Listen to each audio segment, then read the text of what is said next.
दोस्तों, हमारी पिछली वीडियो में हमने फिल्मी दुनिया के 7 विलक्षण प्रतिभा वाले अजूबे कलाकारों के बारे में बताया था। उनमें से एक नाम था superstar, megastar, angry young man, सदी के महानायक अमिताभ बच्चन का। अमिताभ बच्चन एक ऐसे अनोखे अजूबे कलाकार हैं जो जहां खड़े हो जाते हैं लाइन वहीं से शुरू हो जाती है और अभिनय एवं लोकप्रियता के मामले में कोई उनके आसपास भी नहीं पहुंच सकता। लेकिन क्या आप जानते हैं, आज अमिताभ बच्चन जिस मुकाम पर हैं वहां पहुंचने के लिए, या यूं कहे उन्हें वहां तक पहुंचाने में कितने महारथियों का हाथ है। दोस्तों, सिर्फ अपनी प्रतिभा या भाग्य के सहारे कोई सफलता के शिखर पर नहीं पहुंच जाता। उसे वहां पहुंचाने में कई सहारों की ज़रूरत होती है। ठीक उसी तरह अमिताभ बच्चन आज जिस मुकाम पर हैं वहां उन्हें पहुंचाने में कई अनुभवी, नेक दिल, शुभ चिंतकों का अथक प्रयास, मेहनत और लगन जिम्मेदार हैं। आइए उन सब के बारे में एक एक कर जानते हैं।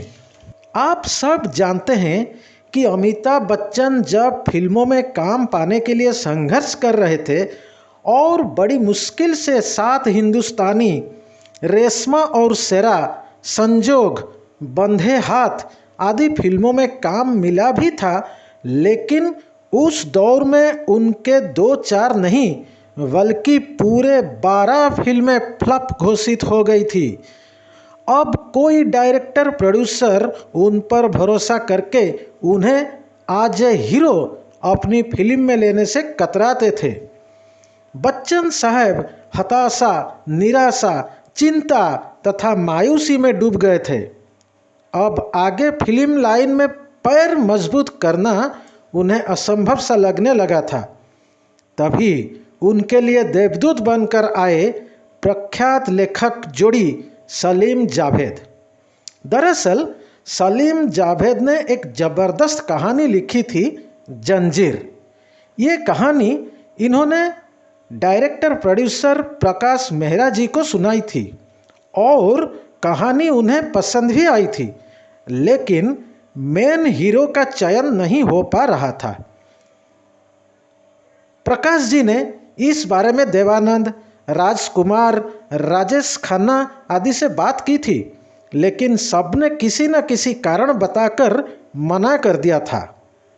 तभी सलीम जावेद ने नाम सुझाया अमिताभ बच्चन का, क्योंकि वे दोनों आनंद एवं नमक हराम में बच्चन जी का अभिनय देख चुके थे और उनकी डायलॉग डिलीवरी एवं एंग्री मैन लुक से प्रभावित हो गए थे। फिर भी प्रकाश जी कुछ आगे पीछे हो रहे थे और काफ़ी सोच विचार में पड़ गए थे, लेकिन उनकी सारी शंका दूर कर दी उस जमाने का प्रख्यात खलनायक प्राण साहब ने। प्राण साहब ने भी सलीम जावेद की बातों का समर्थन किया और प्रकाश जी को भरोसा दिलाया कि वो बेहिचक अमिताभ को हीरो का रोल दे दे।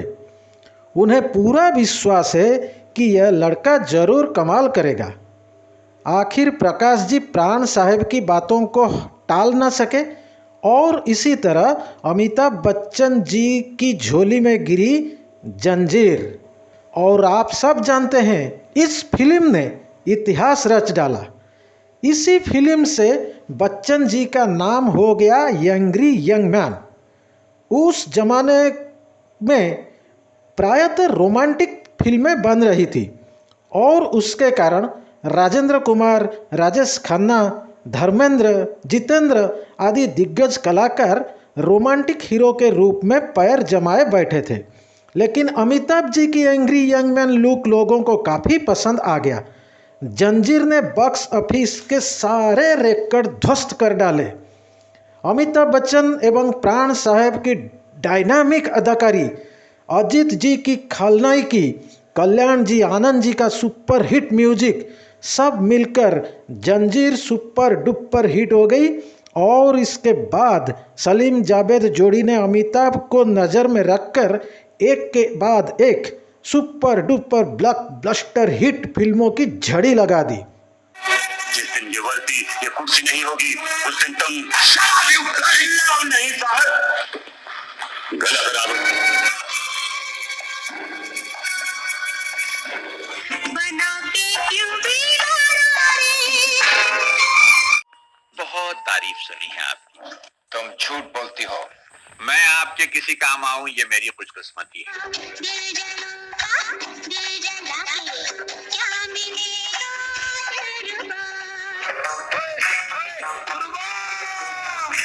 उस दौर के बच्चन साहब की कोई भी 10 हिट फिल्में उठा ले तो उनमें से 8 फिल्में सलीम जावेद के द्वारा लिखी होगी। उन फिल्मों में जंजीर, मजबूर, दीवार, शोले, त्रिशूल, डॉन, काला पत्थर, दोस्ताना, शान, शक्ति ये सब प्रमुख हैं। ये सब फिल्में बच्चन साहब के कैरियर को बिल्कुल 7वें आसमान पर पहुंचा दिया था। इसलिए अमिताभ बच्चन जी के सफलता के पीछे सलीम जावेद की जोड़ी का एक बहुत बड़ा योगदान रहा। इसे कोई भी अस्वीकार नहीं कर सकता।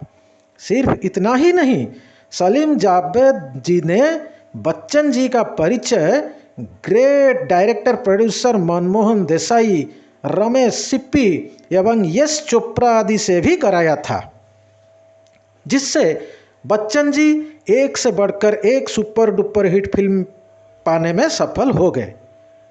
अब अमिताभ जी के कैरियर को शिखर तक ले जाने में जिन 2 महारथियों का सबसे बड़ा योगदान है वे है प्रकाश मेहरा एवं मनमोहन देसाई।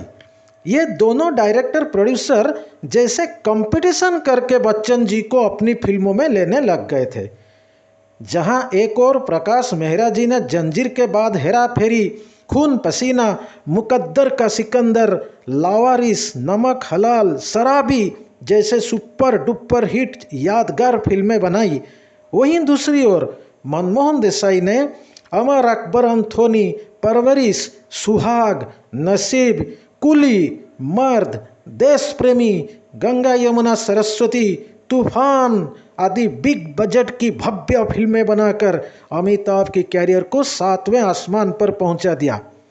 सच कहा जाए तो ये दोनों महारथी न होते या बच्चन जी को मौका न देते तो आज बच्चन जी कहीं गुमनामी की अंधेरी में खो गए होते। अब आगे बच्चन जी की कैरियर को बुलंदी तक पहुंचाने में जिस महारथी का योगदान रहा वो है फिल्म जगत का एक अजूबा कलाकार, हरफन मौला गायक किशोर कुमार जी। मैं जानता हूं और मानता हूं कि अमिताभ जी के लिए मोहम्मद रफ़ी, शब्बीर कुमार एवं मोहम्मद अजीज भी बहुत सारे गाने गाए हैं, लेकिन अमिताभ बच्चन को अमिताभ बच्चन बनाने के लिए जिस बुलंद आवाज़ की ज़रूरत थी वो थी किशोर कुमार के पास। जरा इन गानों को गौर से सुनिए। अच्छा है खैरात है, बुरा है नेक है। अच्छा है खैरात है, बुरा है नेक है। बने चाहे दुश्मन ज़माना हमारा, बने चाहे दुश्मन ज़माना हमारा। जानो मेरी जान, मैं तेरे कुर्बान। जानो मेरी जान, मैं तेरे कुर्बान। अब इस गानों में अमिताभ के लिए किसकी आवाज़ ज़्यादा सूट करती है आप खुद समझ गए होंगे। रफ़ी जी एक महान गायक हैं, इसमें कोई दो राय नहीं, लेकिन बच्चन जी की आवाज़ थे किशोर कुमार, इसमें भी कोई दो राय नहीं।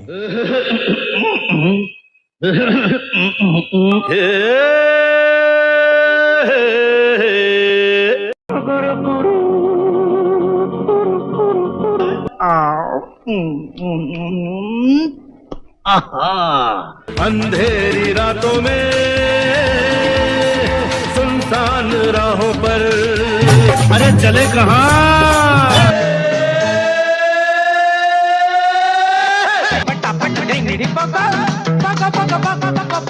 ऐसा क्या? धूप में निकला न करो रूप की रानी, गोरा रंग काला न पड़ जाए।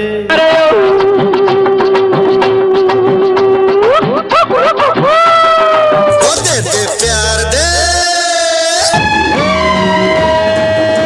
सारा जमाना ताने दिन तंदाना तंदाना तंदाना तेरी तो बोल हरि बोल हरि बोल हरि बोल हरि बोल हरि बोल और जय हो बम्बई धाम की। ये अंधा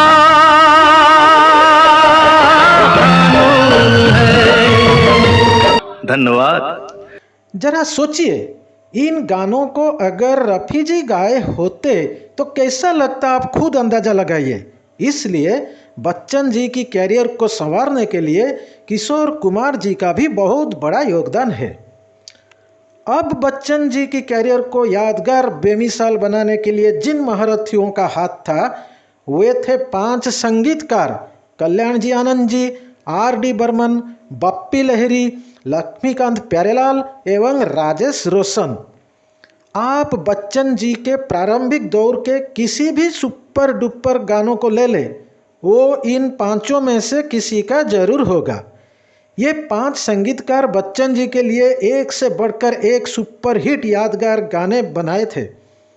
डॉन का अरे दीवानो मुझे पहचानो को ले, यह कल्याण जी आनंद जी का है। नमक हलाल का पद घुंघरू बांध मीरा नाची थी ले, यह बप्पी लहरी का। शान, शोले, कालिया आदि के गाने R.D. बर्मन के। कुली, दोस्ताना, देश प्रेमी, नसीब आदि लक्ष्मी प्यारे के। याराना, मिस्टर नटवरलाल, काला पत्थर ये सब राजेश रोशन के। लावारिस का यादगार गीत मेरे आंगने में तुम्हारा क्या काम है, कल्याण जी आनंद जी का। शराबी का दे दे प्यार दे, बप्पी लहरी का। इस तरह उस दौर के सभी सुपरहिट गानों को इन 5 ने बांट लिया था। यही नहीं, जिन संगीतकारों ने अपनी जिंदगी में सिर्फ 2-4 फिल्मों में ही म्यूजिक दिया था, उन्होंने भी जब बच्चन जी की फिल्मों में म्यूजिक दिया तो यादगार बन गया था। जैसे सपन जगमोहन, इन्होंने बहुत ही कम फिल्मों में म्यूजिक दिया था, लेकिन यादगार बन गया था जमीर का जिंदगी हंसने गाने के लिए है पल दो पल। इसी तरह अमर उत्पल, इन्होंने भी मुश्किल से 2-4 फिल्मों में म्यूजिक दिया था, लेकिन यादगार बन गए थे शहंशाह के गाने। अंधेरी रातों में सुनसान राहों पर कौन है वो, बोलो कौन है वो, बोलो बोलो कौन है वो। तेरे जैसे आगे पीछे फिरते हैं, ऐसा क्या? बच्चन साहब के लिए अन्नू मल्लिक ने भी बहुत सारे फिल्मों में बहुत बढ़िया जबरदस्त हिट गानों के म्यूजिक दिए हैं, जैसे तूफान, मर्द, गंगा जमुना सरस्वती, सूर्यवंशम आदि आदि आदि। लेकिन यहाँ मैं अमिताभ बच्चन के कैरियर के शुरुआती दिनों की बात कर रहा हूँ। जब तक अन्नू मल्लिक आए फिल्म लाइन में, तब तक बच्चन जी की कैरियर जम चुकी थी, उनके पैर मजबूत हो चुके थे। कहने का आशय ये कि जिस किसी ने भी बच्चन जी की फिल्मों में म्यूजिक दिया, वो अपनी पूरी मेहनत, पूरी लगन और जी जान लगा दिया था। तभी जाकर अमिताभ बच्चन की फिल्म में भी सुपर हिट हुई और बच्चन जी का नसीब चमकता गया। एक एक हो जाए फिर घर चले जाना। अब बच्चन जी की कैरियर को 7वें आसमान पर पहुंचाने में जिन महारथियों का बड़ा ही अवदान था, वे थे संवाद लेखक यानी डायलॉग राइटर्स। दोस्तों, किसी भी फिल्म के सुपरहिट होने या किसी भी कलाकार को रातों रात सुपरस्टार बना देने में संवाद लेखक की बहुत बड़ी भूमिका रहती है। पुराने जमाने से लेकर आज तक देखिए, राजकुमार जी को लोग आज तक याद रखते हैं उनकी डायलॉग के कारण। हमको मिटा सके ये जमाने में दम नहीं, हमसे जमाना खुद है, जमाने से हम नहीं। ठीक है, बोटियां नोचने वाला गीदड़ गला फाड़ने से शेर नहीं बन जाता। हम तुम्हें मारेंगे और जरूर मारेंगे, लेकिन वो बंदूक भी हमारी होगी, गोली भी हमारी होगी और वक्त भी हमारा होगा। प्राण साहब का डायलॉग, शेर और बकरी जिस घाट पर एक साथ पानी पीते हो, वो घाट ना हमने देखा है और ना देखना चाहते हैं। रॉबर्ट सेठ, तुम्हारे इस सोने से तुम्हारे ही आदमियों को खरीद कर आज मैं तुम्हारी जगह पहुंच गया हूं और तुम मेरे कदमों में। राजेश खन्ना की डायलॉग, बाबू साहब, मैं आज थोड़ी मरने वाला हूँ और अगर मर भी गया तो तुम्हारा पीछा छोड़ने वाला नहीं हूँ, यही रहूंगा यहाँ तुम्हारे साथ। हाँ, तुझे क्या आशीर्वाद दूं बहन, ये भी तो नहीं कह सकता मेरी उम्र तुझे लग जाए। धर्मेंद्र जी का डायलॉग, बसंती इन कुत्तों के सामने मत नाचना। अमजद खान का डायलॉग, अरे ओ सांभा, कितना इनाम रखे हैं सरकार हम पर। अजित जी का डायलॉग, साहब, ये सारा शहर मुझे लॉयन के नाम से जानता है। शत्रुघ्न सिन्हा के डायलॉग, ये मत समझिए कि एक रघु के मर जाने से आपके खिलाफ सारी गवाहियां जाती नहीं। मैं जमीन आसमान एक करके भी आपके खिलाफ सारे सबूत इकट्ठा करूंगा और तब आपसे बात करूंगा। Good bye. ये सब डायलॉग आज भी लोगों की जुबान पर है। इसी तरह अमिताभ जी को रातों रात सुपरस्टार मेगास्टार बनाने में उनकी डायलॉग बहुत कुछ जिम्मेदार है। कौन भूल सकता है जंजीर का डायलॉग, जिस दिन ये वर्दी ये कुर्सी नहीं होगी उस दिन तुम शराबी नहीं साहब।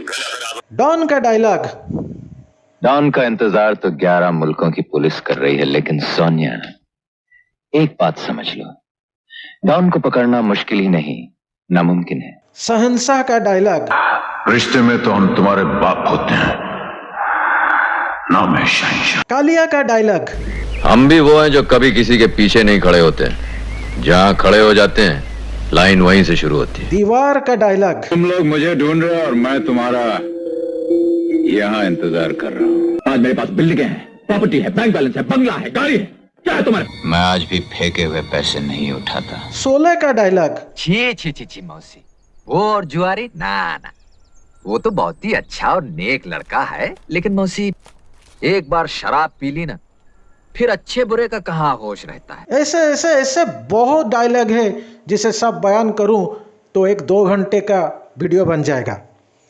ये सब डायलॉग लोगों को खूब पसंद आई थी और लोग एक एक फिल्म को बार बार कई बार देखने लगे थे। फिल्म बॉक्स ऑफिस में धूम मचाया और बच्चन जी का किस्मत चमकता गया।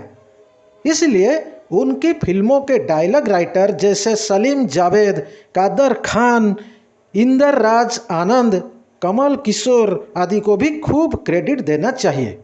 दोस्तों, इस तरह से देखा जाए तो अमिताभ बच्चन जी को अमिताभ बच्चन बनाने के पीछे नीचे से ऊपर तक सभी का हाथ है। यूं ही नहीं कोई बन जाता सबके दिलों का चहेता। तो फिर मिलेंगे अगले वीडियो में, तब तक के लिए नमस्कार और